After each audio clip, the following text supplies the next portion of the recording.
नमस्कार। आज की इस वीडियो में हम लोग वात प्रकोप के कारण, लक्षण और उपचार के बारे में बात करेंगे और लगातार हम 4 वीडियो लाने वाले हैं। वात प्रकोप के कारण, लक्षण और उपचार, पित्त प्रकोप के कारण, लक्षण और उपचार, कफ प्रकोप के कारण, लक्षण और उपचार और त्रिदोष प्रकोप के कारण, लक्षण और उपचार। लगातार हम 4 वीडियो लाने वाले हैं और यदि आप इन चारों वीडियो को अच्छे से अध्ययन कर लेते हैं, मतलब चारों वीडियो को आप अच्छे से देख लेते हैं और समझ लेते हैं, तो आप अपने वात, पित्त तथा कफ के प्रकोप को शांत कर सकते हैं। मतलब जो भी आपके शरीर में वात दोष का प्रकोप हुआ है, पित्त दोष का प्रकोप हुआ है या फिर कफ दोष का प्रकोप हुआ है, उसका आप शमन करके आप अपने आप को स्वस्थ बना सकते हैं। या फिर यदि आपके शरीर में त्रिदोष का प्रकोप हुआ है, मतलब आपके शरीर के वात, पित्त, कफ तीनों दोष एक साथ बिगड़ गए हैं, तब भी आप अपने त्रिदोष वाले समस्या को भी इस वीडियो की मदद से शांत कर सकते हैं और अपने जीवन को बेहतर बना सकते हैं। तो आज की इस वीडियो में हम बात करेंगे वात प्रकोप के कारण, लक्षण और उपचार के बारे में। तो चलिए वीडियो को शुरू करते हैं। तो शुरुआत करते हैं वात प्रकोप के लक्षण से, है ना। तो अगर हम वात प्रकोप के लक्षण की बात करें कि जब किसी व्यक्ति के शरीर में वात प्रकोप होता है तो उसको शरीर में किस तरह का लक्षण प्रकट होते हैं। तो प्रथम लक्षण तो यह है कि उस व्यक्ति का शरीर दिन प्रतिदिन क्षय होने लगता है, अर्थात उस व्यक्ति का शरीर दिन प्रतिदिन नष्ट होते चला जाता है। जिस व्यक्ति के शरीर में वात दोष का प्रकोप होता है उस व्यक्ति का शरीर रुक्ष हो जाता है, अर्थात ड्राई हो जाता है और शरीर का रंग बदसूरत हो जाता है, मतलब मैले कलर का हो जाता है। या फिर पहले सांवला था तो काला हो जाता है, या फिर पहले गोरा थे तो सांवले या काले हो जाते हैं। इस तरह के जो कि लक्षण देखने को मिलता है वात प्रकोप होने के बाद। हाथ, पैर तथा पूरा शरीर ठंडा रहने लग जाता है। जब आप स्पर्श करेंगे उनके शरीर को तो पता चलेगा उनका शरीर पूरा ठंडा है, शीतल हो गया है। इस तरह के जो कि लक्षण देखने को मिलता है वात प्रकोप होने के बाद। मल कठोर हो जाता है और कब्ज रहने लग जाता है। वात प्रकोप होने के बाद हड्डियां दुर्बल हो जाती है और हाथ पैर के जोड़ों से, अंगुलियों के जोड़ों से, हर जगह के जहां जहां जोड़ है वहां से कट कट की आवाज आने लग जाता है वात प्रकोप होने के बाद। होंठ तथा पैरों की एड़ी फटने लग जाते हैं, अर्थात वहां पे क्रैक पड़ने लग जाता है। वात प्रकोप होने के बाद पेट की जठर आग्नि विषम हो जाती है और विषम होने के बाद कभी भूख कम लगता है, कभी भूख बहुत ज़्यादा लगने लग जाता है, कभी बिल्कुल ही भूख नहीं लगता है, कभी भूख अच्छा हो जाता है, कभी बहुत ज़्यादा हो जाता है। इस तरह के लक्षण देखने को मिलता है वात प्रकोप होने के बाद। हाथ में, पैरों में, सर में या संपूर्ण शरीर में दर्द रहने लग जाता है वात दोष के प्रकोप होने के बाद, वात का प्रकोप होने के बाद। जब शरीर में वात दोष का प्रकोप हो जाता है तो मैथुन के दौरान बहुत कम मात्रा में वीर्य देखने को मिलता है, बहुत कम मात्रा में शुक्र निकलता है। जिस व्यक्ति के शरीर में भी वात दोष का प्रकोप हो जाता है वो व्यक्ति जब मैथुन करता है, जब संबंध बनाता है अपने परिवार के साथ, तो देखने को मिलता है कि बहुत कम मात्रा में शुक्र निकलता है या फिर कई बार शुक्र का स्थान पर रक्त भी निकल आता है, मतलब खून निकल जाता है। तो इस तरह के जो कि लक्षण देखने को मिलता है वात के प्रकोप होने के बाद। वात के प्रकोप होने के बाद नींद की क्वालिटी भी खराब हो जाती है और नींद की मात्रा भी बहुत कम हो जाता है, मतलब वो व्यक्ति बहुत कम सोता है और उसके नींद में खटपट चलते रहते हैं, मतलब वो लगता है कि मैं सोया ही नहीं, उनको ऐसा लगता है। मतलब दिमाग में हमेशा कुछ ना कुछ विचार चलते रहते हैं। सोने के बाद भी दिमाग हमेशा जो है कि वर्क करते रहता है, दिमाग चलते रहता है और कभी सपने आते हैं, ऐसा लगता है कि मतलब रात भर परेशान रहा हूँ, सोया ही नहीं हूँ, अच्छे से नींद नहीं आई है। इस तरह का लक्षण जो है कि देखने को मिलता है वात प्रकोप होने के बाद। वात प्रकोप होने के बाद दिमाग में हमेशा नकारात्मक विचार चलते रहते हैं और बहुत तेजी से विचार चलते रहते हैं, मतलब ओवर थिंकिंग इसको हम बोल सकते हैं। बहुत ज़्यादा व्यक्ति सोचता है, बहुत तेजी से सोचता है, उसके विचारों में बहुत मतलब गति होती है, बहुत तीव्रता होती है। वो अपने दिमाग को आराम देना चाहता है पर दे नहीं पाता है, इतनी जो है कि हवा की अधिकता बढ़ जाती है ना शरीर में।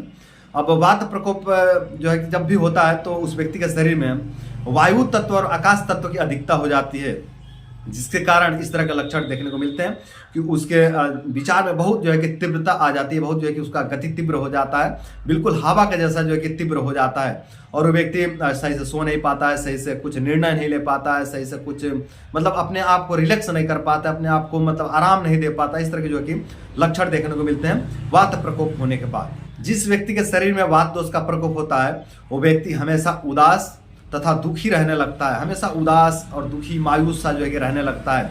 चाहते हुए भी वो व्यक्ति खुश नहीं रह पाता है, शांति से नहीं रह पाता है, वो हमेशा दुखी, उदास, निराश, हताश इस तरह का रहने लगता है। इस तरह के जो कि लक्षण देखने को मिलता है वात प्रकोप होने के बाद। आयुर्वेद में एक और विशेष लक्षण बतलाया गया है वात प्रकोप के, नास्तिकता।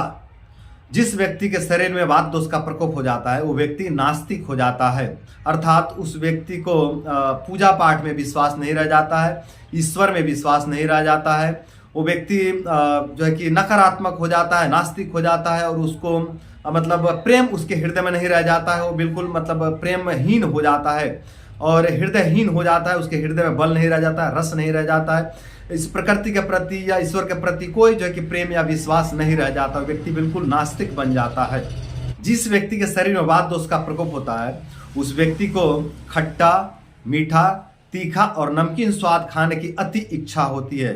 मतलब उनको ज़्यादा मन करता है कि हम खट्टा खाएं, मीठा खाएं, तीखा खाएं और हम नमकीन खाएं। इस तरह के जो है कि टेस्ट खाने की उनको बहुत ज़्यादा इच्छा होती है। तो ये थे वात प्रकोप के कुछ लक्षण, वात प्रकोप के कुछ जो है कि सिम्टम्स। और अब बात करते हैं कि इसके कारण क्या है, मतलब किन किन कारणों से शरीर में वात दोष का प्रकोप होता है। तो अगर कारण की बात करें तो ज़्यादा रूखा, सूखा और शीतल तासीर के खान पान के सेवन से शरीर में वात दोष का प्रकोप होता है। अधिक उपवास करने से और अधिक परिश्रम करने से भी शरीर में वात दोष का प्रकोप होता है। अधिक मात्रा में शुक्र क्षय करने से भी शरीर में वात दोष का प्रकोप होता है, अर्थात बहुत ज़्यादा वीर्यनाश करने से, बहुत ज़्यादा मास्टरबेशन करने से, बहुत ज़्यादा मैथुन करने से, बहुत ज़्यादा हस्त मैथुन करने से भी शरीर में वात दोष का प्रकोप होता है। रात्रि में जागने से भी शरीर में वात दोष का प्रकोप होता है। बहुत ज़्यादा चिंता करने से, बहुत ज़्यादा शोक करने से और बहुत ज़्यादा भयभीत रहने से भी शरीर में वात दोष का प्रकोप होता है। तो ये कुछ मूल कारण थे जिसके कारण से शरीर में वात दोष का प्रकोप होता है। अब बात करते हैं इसकी चिकित्सा के बारे में कि यदि इस तरह की आप गलतियां किए हैं और आपको इस तरह के सिम्टम्स देखने को मिलते हैं कि आपका शरीर दिन प्रतिदिन सूखते जा रहा है, आपका शरीर ड्राई होते जा रहा है, आपका शरीर का रंग ब्लैक हो गया है या मैले कलर का हो गया है, आपके शरीर में शुक्र की मात्रा बहुत कम हो गया है, बहुत घट गई है, आपकी नींद की क्वालिटी खराब हो गई है, इस तरह के सभी जो है कि वात के लक्षण आपके अंदर दिख रहे हैं, तो आप बात करते हैं कि इस तरह इन समस्याओं को किस तरह के जो है कि औषधियों से हम इसका शमन कर सकते हैं, इसका हम नाश कर सकते हैं। तो अगर उपचार की बात करें तो दूध, दही, घी, मिठाई तथा मुलहठी के सेवन से वात दोष का नाश होता है। ये जो भी हमने बताया, दूध, दही, घी, मिठाई और मुलहठी, इनमें से किसी भी एक औषधि का आप सेवन करते हैं, एक खान पान का आप सेवन करते हैं, तो इससे आपके शरीर में जो वात दोष का प्रकोप हुआ है उसका शमन होने लगेगा, उस वात दोष का नाश होने लगेगा। संपूर्ण शरीर में तिल का तेल या सरसों के तेल के मालिश करने से भी वात दोष का नाश होता है। ब्रह्मचर्य का पालन करने से भी वात दोष का नाश होता है। तो यदि आपके शरीर में वात दोष का प्रकोप हुआ है तो आप ब्रह्मचर्य का पालन करके भी अपने वात दोष का शमन या वात दोष का नाश कर सकते हैं। सौंठ तथा पिपली जैसे उष्ण दवाइयों का सम मात्रा में, उचित मात्रा में सेवन करने से भी वात दोष का नाश होता है। कुमारी आसव, द्राक्षासव, अभ्यारिष्ट जैसे जो आसव अरिष्ट हैं, इनका सेवन करने से भी वात दोष का नाश होता है। केला, सेब, अनार जैसे पौष्टिक जो है कि फल फ्रूट के सेवन से भी वात दोष का नाश होता है। तो केला, सेब, अनार जैसे जो फल फ्रूट है, इनका भी आप उचित मात्रा में सेवन करके अपने वात दोष का नाश कर सकते हैं और अपने जीवन को सुंदर, सरल एवं सफल बना सकते हैं। तो दोस्तों, हमने वात दोष के लक्षण भी बतलाए, कारण भी बतलाए और उपचार भी बतला दिए। तो आप कारण पर भी काम करें। देखिए कि जिन जिन कारणों से आपके शरीर में वात दोष का प्रकोप हुआ है उन कारणों पर भी काम करिए, उन कारणों को भी सुधारिए। और जो हमने वात नाशक जो चिकित्साएं बतलाए हैं, कुछ औषधियाँ बतलाए हैं, जो उपाय बतलाए हैं, उनको भी आप फॉलो करिए। तो जो आपके शरीर में वात दोष का प्रकोप हुआ है उसका शमन हो जाएगा।